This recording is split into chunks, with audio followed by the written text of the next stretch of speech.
할렐루야. 복된 주일에 각 처소에서 예배하는 모든 분들을 주의 이름으로 환영하고 축복합니다. 우리 함께 예배하는 가족들과 한번 이렇게 인사를 나누면 좋겠습니다. 성령 충만합시다.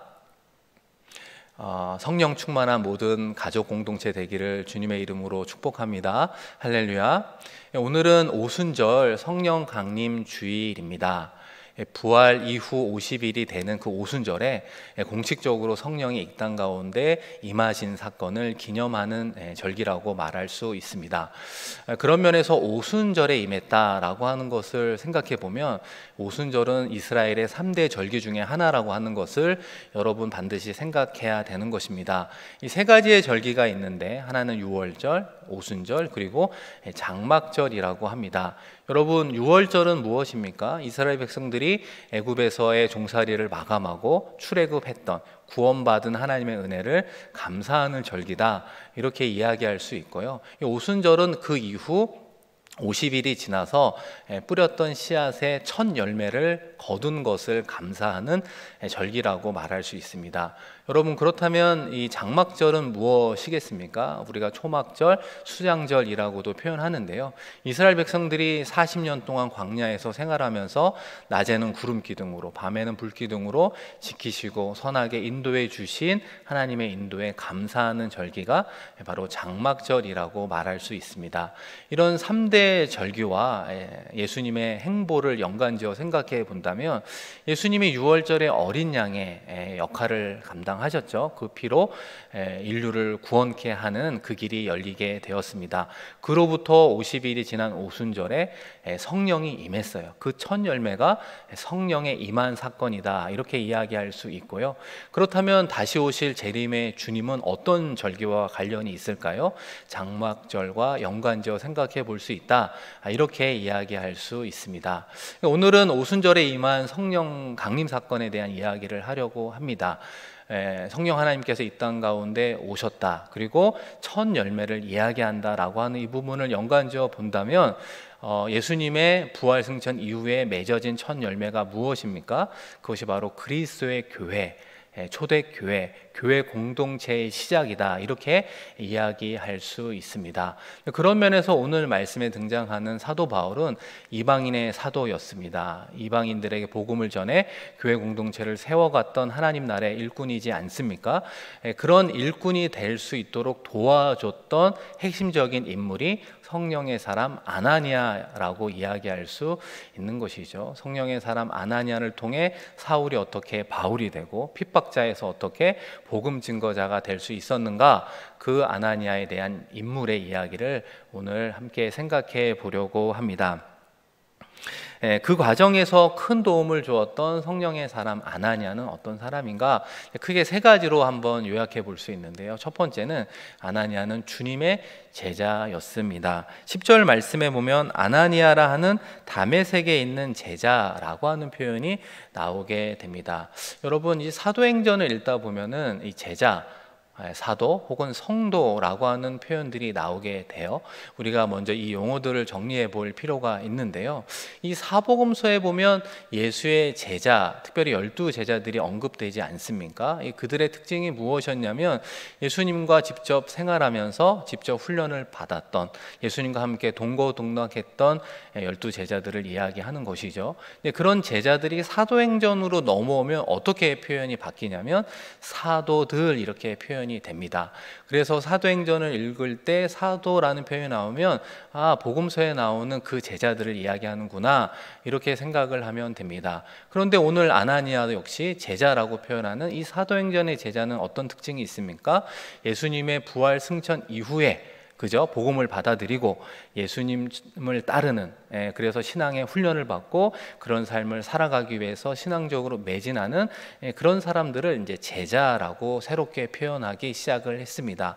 그리고 여러분, 오늘 읽은 13절 말씀에도 보면 그가 예루살렘에서 주의 성도에게 적지 않은 해를 끼쳤다 하더니 라고 하는 표현이 나오죠. 이 주의 성도, 이 성도라고 하는 표현이요, 신약 말씀 바로 오늘 읽은 13절에 처음으로 등장하게 되는 것을 보게 됩니다. 이 성도라고 하는 건 하나님의 거룩한 무리들이라고 하는 것이죠. 성령이 내주하여 거룩한 삶을 살아가게 하는 그리스도인을 지칭하는 용어라고 이야기할 수 있습니다.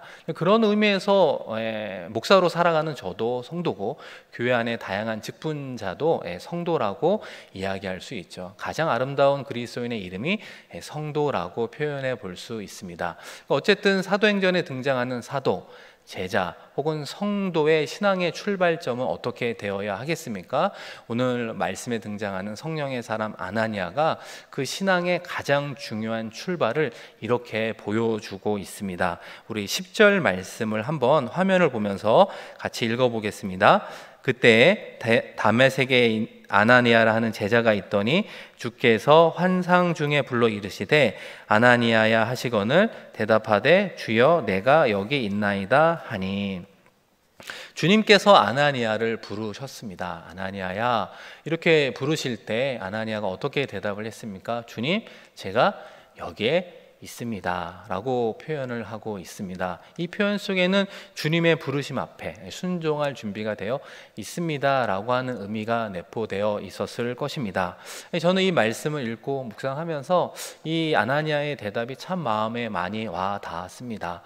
우리 주님께서 저에게 불러주시는 그 모든 부르심 앞에 나도 제가 여기 있습니다 라고 대답하며 응대할 수 있을까 질문해 보기도 합니다.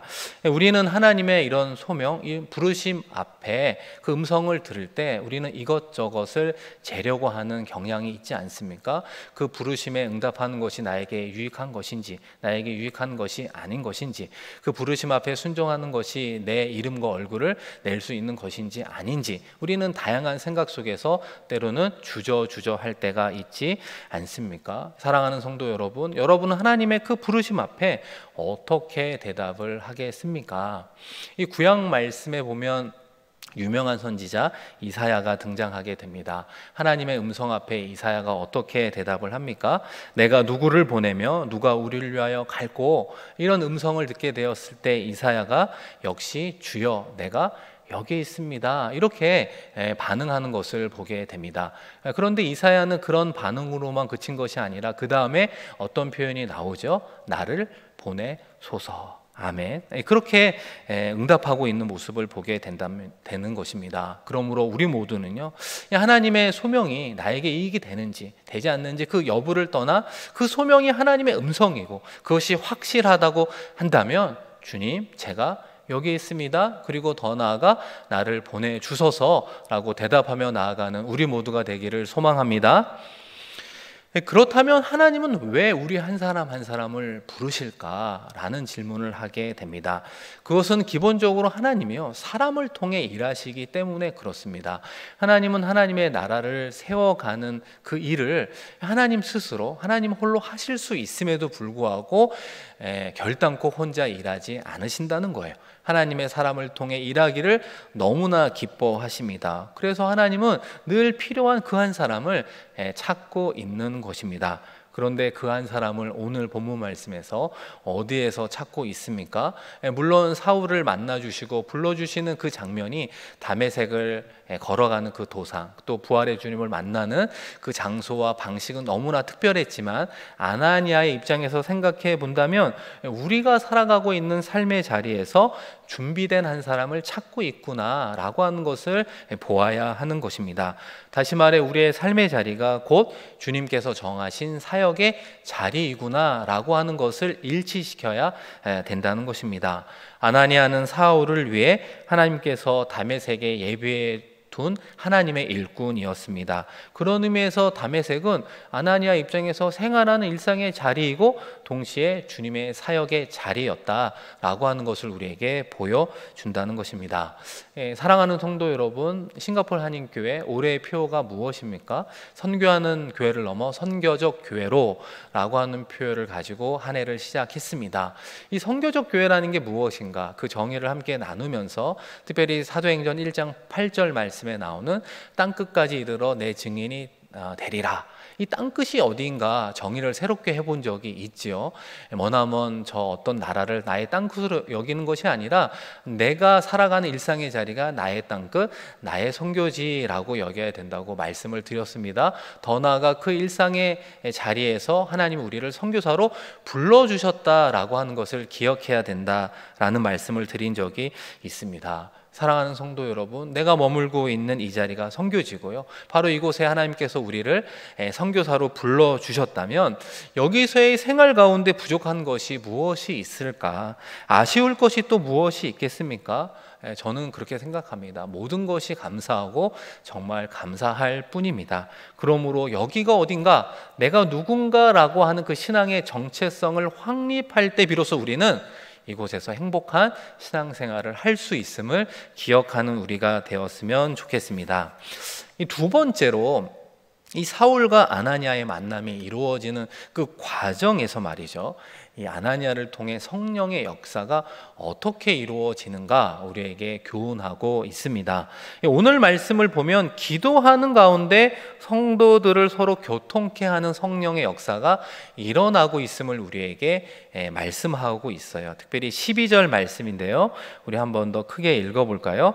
그가 아나니아라 하는 사람이 들어와서 자기에게 안수하여 다시 보게 하는 것을 보았느니라 하시거늘. 여러분, 이 12절 말씀을 잘 보시면 아나니아만 주님이 주신 환상을 본 것이 아니었다라고 하는 것을 보게 됩니다. 사울 역시 같은 시기에 하나님께서 아나니아와 같은 동일한 내용으로 환상을 주었구나 라고 하는 것을 우리가 확인할 수 있다는 것입니다. 여러분, 생각해보면 참 놀라운 광경이지 않습니까? 이 사울과 아나니아가 일면식이 있는 것도 아니고 같은 곳에 있어서 서로 연락하는 그런 사이가 아니었잖아요.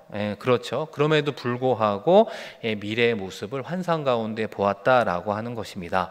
그러므로 성령의 역사에 두 가지 특징이 있는 거죠. 시공간을 초월하신다. 그죠? 더 하나는 우리의 미래를 아시고 우리의 발걸음을 선하게 인도하시는 분이다 라고 하는 것을 우리에게 말씀하고 있습니다. 그런데 중요한 점이 무엇이냐? 그 성령의 역사가 이루어지는 과정 가운데 반드시 들어가는 신앙의 요소가 있었는데요, 그때 사울이 무엇을 하고 있었습니까? 기도하는 중이었습니다. 사울이 식음을 전폐하고 자신의 과거를 깊이 회개하면서 기도하는 중에 주님의 뜻을 기다리고 있었잖아요. 그런 기도의 응답으로 환상 가운데 아나니아가 자신에게 와서 안수기도하는 그 내용을 보게 되었던 것입니다.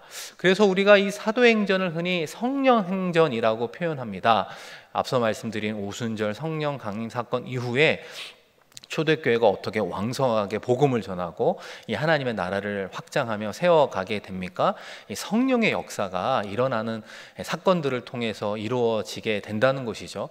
그런데 이 성령의 역사가 일어날 때 맥을 같이 하는 신앙의 요소가 무엇이었느냐? 바로 기도라고 하는 것을 이야기해 주고 있습니다. 기도할 때 성령이 성도들과 교통케 하고 그 일을 통해서 교회 공동체가 하나 되고 더욱더 복음 전파에 힘을 쏟았던 모습을 보게 된다는 것입니다.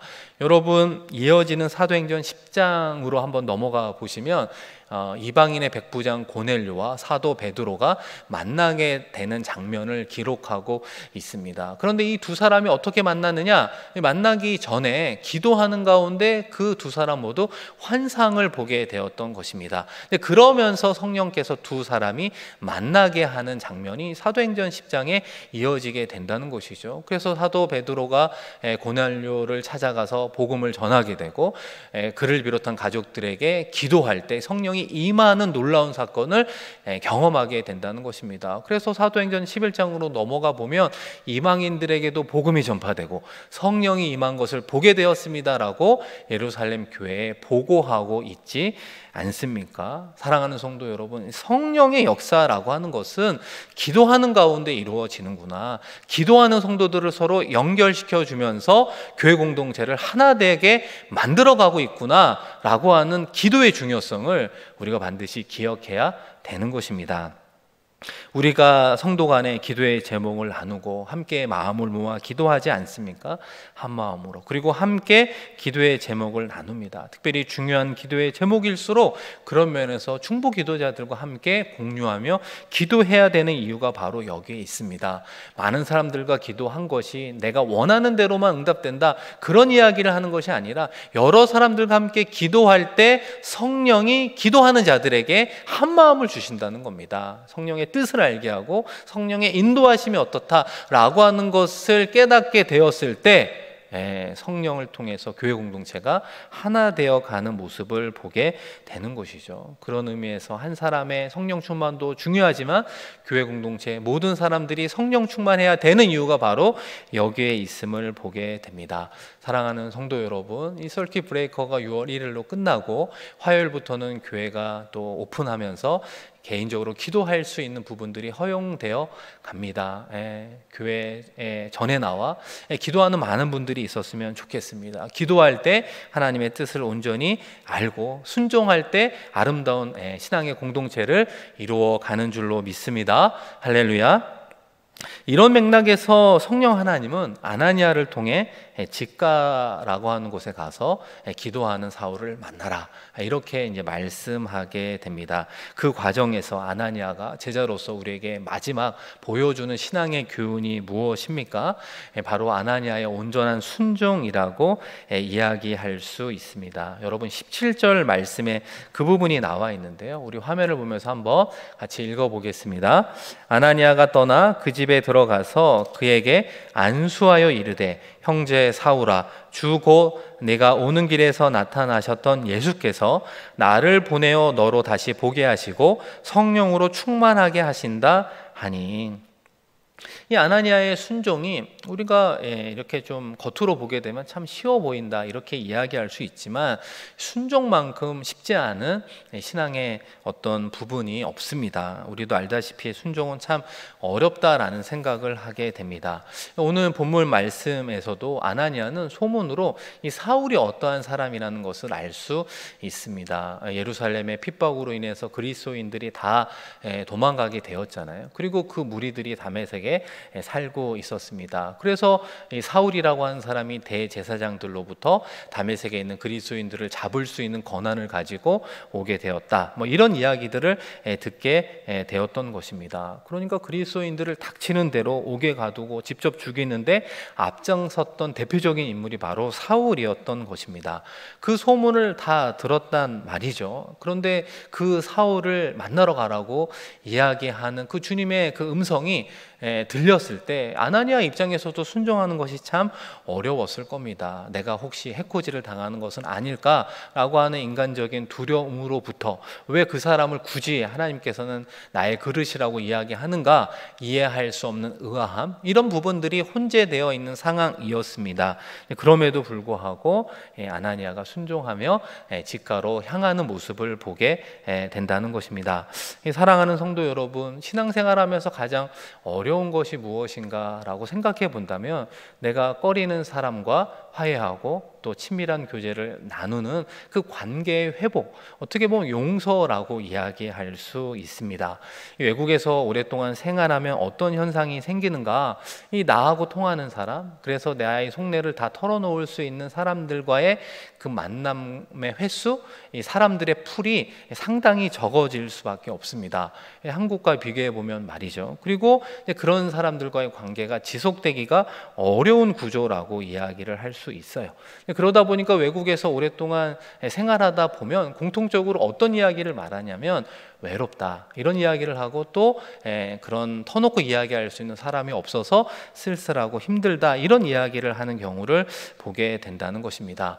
그러다 보니까 어떤 행동들을 하게 되느냐, 나하고 마음이 통해서 속내를 이야기할 수 있는 사람에게는 모든 것을 보여주려고 하지만 극단적으로 반대로 나하고 맞지 않는 사람, 나의 마음속에 닫혀있는 그 사람과 만나기가 너무 싫고 교제하기가 쉽지 않고 내 마음의 어떤 부분들을 함께 공유하고 싶지 않은 어떤 그런 마음의 생터가 극과 극으로 가게 되어 있다는 것입니다. 사랑하는 성도 여러분, 그런데 하나님은 우리를 어디로 이끌어 가시는입니까? 자꾸 마음을 터놓고 이야기할 수 있는 사람은 쉽게 말해 한국으로 자꾸 보내게 되는 것이고요. 오직 반대로 그렇지 않은 사람과의 만남, 교제를 하도록 하나님께서 우리의 발걸음을 인도하고 있다는 것입니다. 그저 화해하고 용서하고 품으며 교회 공동체로서 사랑을 나누는 삶을 살아가기를 우리 주님께서 원하고 있는 것입니다. 그런데 그것이 현실적으로 받아들이기가, 순종하기가, 그저 그 발걸음을 떼기가 참으로 어렵다고 이야기한다는 것입니다. 그런 의미에서 아나니아 역시 대단한 용기를 내어 순종했다라고 이야기할 수 있습니다. 기도하는 사울을 찾아가 주님께서 말씀해 주신 대로 그의 눈에 안수하여 주었을 때 여러분 어떤 현상이 일어납니까? 사울의 눈을 가리고 있던 비닐 같은 막이 벗겨졌다라고 이야기하죠. 성령의 충만함이 이루어졌다라고 하는 것을 보게 됩니다. 너무 하기 싫은 순종이지만 정말로 하나님께서 원하는 순종에 발을 내딛게 되었을 때 하나님의 놀라운 역사가 일어나는 줄로 믿습니다. 결과적으로 사도 바울을 우리가 알고 있잖아요. 성경에 13권을 쓸 정도로 하나님께 크게 쓰임받던 그 사도 바울이 그런 삶을 살아가게 했던 첫 단추는 바로 아나니아의 순종으로 이루어졌다라고 이야기할 수 있는 것입니다. 사랑하는 성도 여러분, 이 모습을 통해 우리에게 주는 신앙의 교훈이 무엇이 있습니까? 우리는 어두운 가운데 있는 사람에게 다시 보게 하는 그 역할을 맡았다, 이렇게 이야기할 수 있어요. 특별히 처음으로 주님을 만나며 그런 신앙생활하는 사람들이 무엇을 믿어야 되는지, 또 어떻게 살아가야 되는지 참 알 수 없는 그런 분들에게 우리는 하나씩 가르치고 그들이 영안을 뜰 수 있도록 도와주는 역할을 해야 되는 것이죠. 그래서 복음을 전할 뿐만 아니라 그가 신앙적으로 성장할 수 있도록 돕는 것이 참으로 중요하다라고 이야기할 수 있습니다. 그런 면에서 싱가포르 한인교회는 한인교회로서의 이 신앙의 양육이 얼마나 중요한지 모릅니다. 그 양육을 통해 새로운 세계를 볼 수 있도록 도와야 하는 것이 주님께서 우리에게 주신 또 하나의 귀한 사명이라고 이야기할 수 있는 것이죠. 우리가 이런 이야기를 나누게 되면 아마 이런 생각을 하실 수 있습니다. 아니, 목사님, 내가 어떻게 그런 일을 할 수 있습니까? 라고 스스로 자문하며 물어볼 수도 있는 것이죠. 그러나 아무 걱정하지 마십시오. 하나님은 적재적소에 당신의 사람을 택하여 세우시고 그를 통하여 당신의 일을 이루어 가십니다. 아나니아를 통해 사울을 정상적인 그리스도인으로, 또 복음의 증거자로 살아가게 하도록 쓰여 주셨던 것처럼 말이죠. 그러므로 우리는 크게 세 가지에 집중해 보았으면 좋겠습니다. 첫 번째는 우리는 현재의 자리에서 하나님의 일꾼으로 부름을 받은 사람들이다라고 하는 것입니다. 그러므로 우리는 현재의 자리에서 자신을 향한 하나님의 계획과 뜻이 무엇인지 날마다 기도하면서 확인하는 작업을 해야 된다 말할 수 있고요. 두 번째는 무엇입니까? 그 과정 속에 성령이 주시는 감동, 말씀을 통해 주시는 하나님의 음성이라면 우리는 순종하겠습니다 라고 고백하며 나아가야 되는 것입니다. 그럴 때 마지막으로 우리의 일상의 자리에서 무엇을 허락합니까? 하나님의 함께함으로 경험할 수 있는 하나님의 나라의 귀한 열매를 허락해 주실 줄로 믿습니다. 사랑하는 성도 여러분, 성령의 사람 아나니아처럼 우리의 일상의 자리에서 우리 한 사람 한 사람을 하나님의 나라를 세워가는 귀한 일꾼으로 우리 주님께서 찾으시고 사용하여 주실 줄로 믿습니다. 그렇게 쓰임받으며 행복하게 신앙생활하는 저와 여러분 되기를 주님의 이름으로 축복드립니다. 우리 이 시간 말씀을 기억하며 우리 한 1분 동안 간절히 기도했으면 좋겠습니다.